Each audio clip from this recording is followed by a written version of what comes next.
You know, I used to think suburban drama was something you only saw on TV, until I found myself standing in my driveway, sweaty from unloading boxes, face to face with a woman who looked like she ran the Stepford Wives. And in a way, she did. My name's Ben. I'm a corporate attorney, the kind who spends his day digging through bylaws and calling out boardroom nonsense.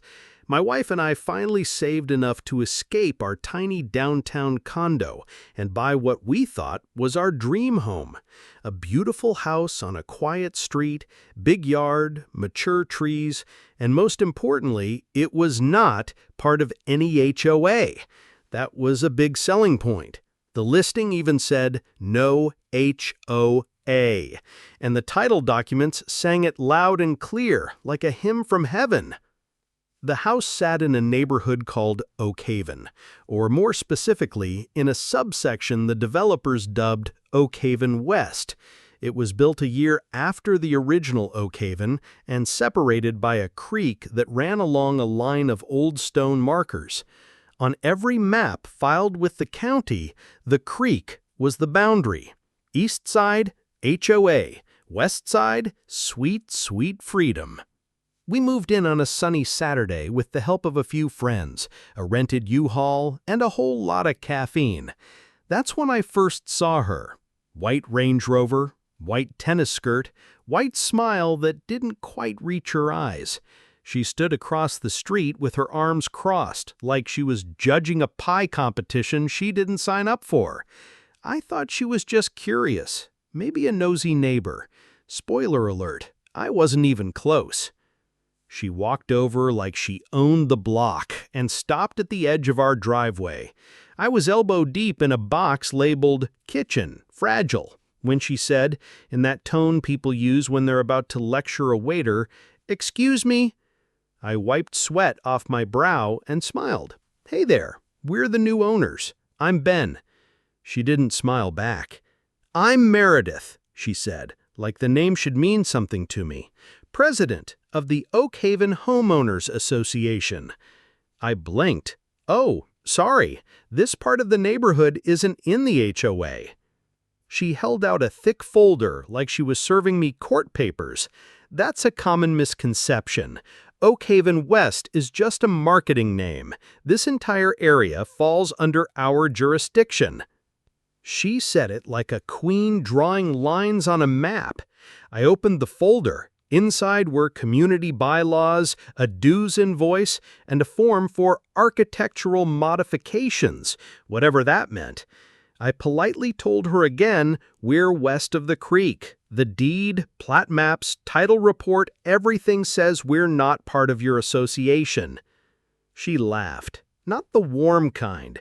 Clerical errors. The developer's lawyers were sloppy, but we're correcting that. In the meantime, you'll need to pay your first month's dues by the end of the month.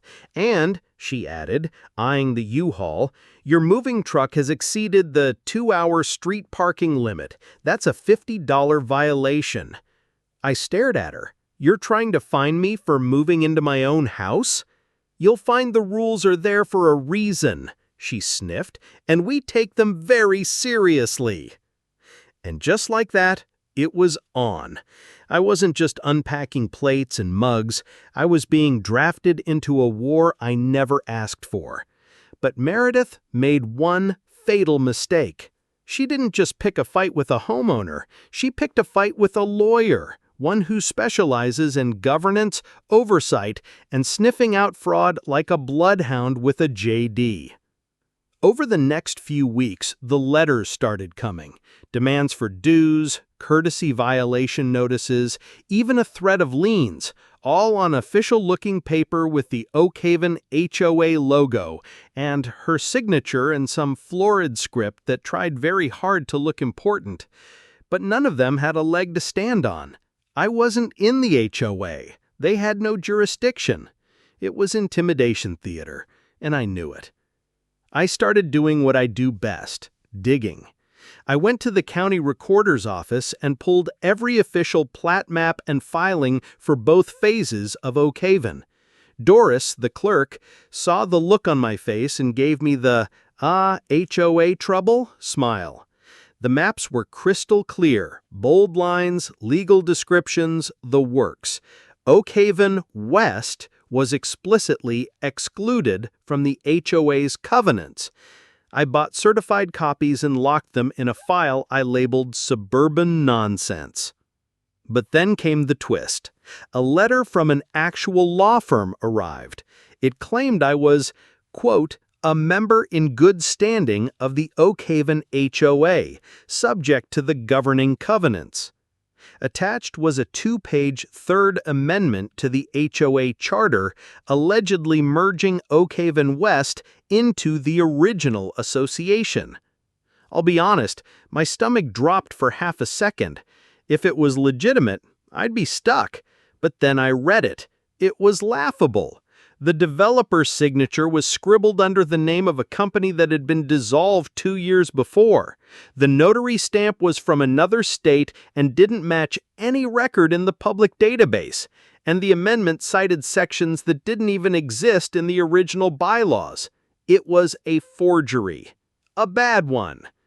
I scanned the document, saved it as Exhibit A, and shifted gears. I wasn't just defending myself anymore, I was going on offense. Under state law, any member of a common interest community has the right to inspect records. Since Meredith's lawyer insisted I was a member, I filed a formal request for 5 years' worth of financials, contracts, and meeting minutes. I knew she wouldn't comply, but that refusal would be another violation.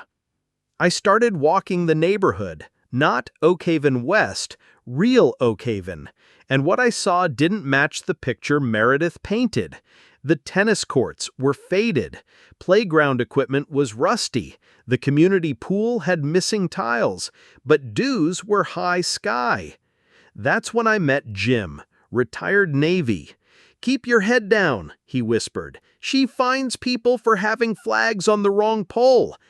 A few houses down, I met Grace and her husband, Walter, original board members from before Meredith took over. They told me how she had fired the management company, put herself in charge, and handed out no-bid contracts like Halloween candy.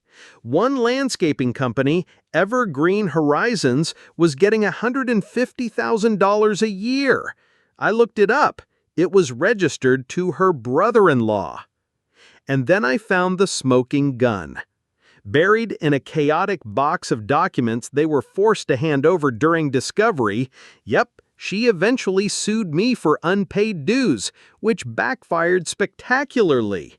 Was an email chain. Meredith telling her lawyer, "Can't you just draft something that looks official? Backdate it. He'll never know the difference." And her lawyer's reply, "I can't fabricate documents, but if you provide something, I'll act on it." And she did. She literally emailed him a Word doc titled Legal Amendment Draft V3.docx. That's what they used to sue me.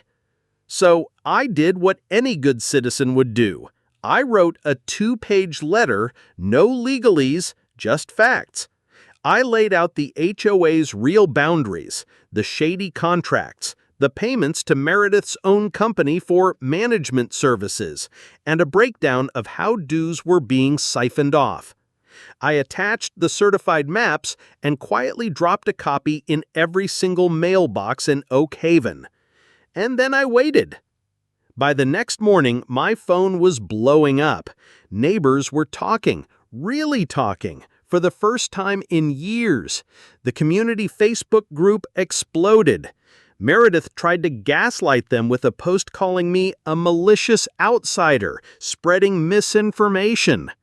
But people weren't buying it anymore. Is Evergreen Horizons your brother-in-law's company? Why haven't we had an audit in 6 years? Why is your company being paid $5,000 a month to manage yourself? The comments kept coming. She couldn't delete them fast enough. She called an emergency meeting, said it was to address defamatory lies. What it became was her public reckoning. The clubhouse was packed, standing room only. Meredith stood at the podium, flanked by her accountant husband. He looked like he was about to faint, and two board members who looked like they wanted to disappear into their chairs. She opened with a tirade on loyalty and community spirit. She held up my letter like it was a manifesto. "These are lies," she said, "lies meant to destroy us." That's when a woman in the front row stood up. Calm voice, steel in her tone. "Then show us the audits. Show us the meeting minutes. Show us the signed approval for that landscaping contract." She stammered, "Those are confidential." "No, they're not," someone else shouted. "We have a right to see them. It's the law." The room turned. Her control melted. Walter stood and said, "We used to have transparency in this community. You took that away. What have you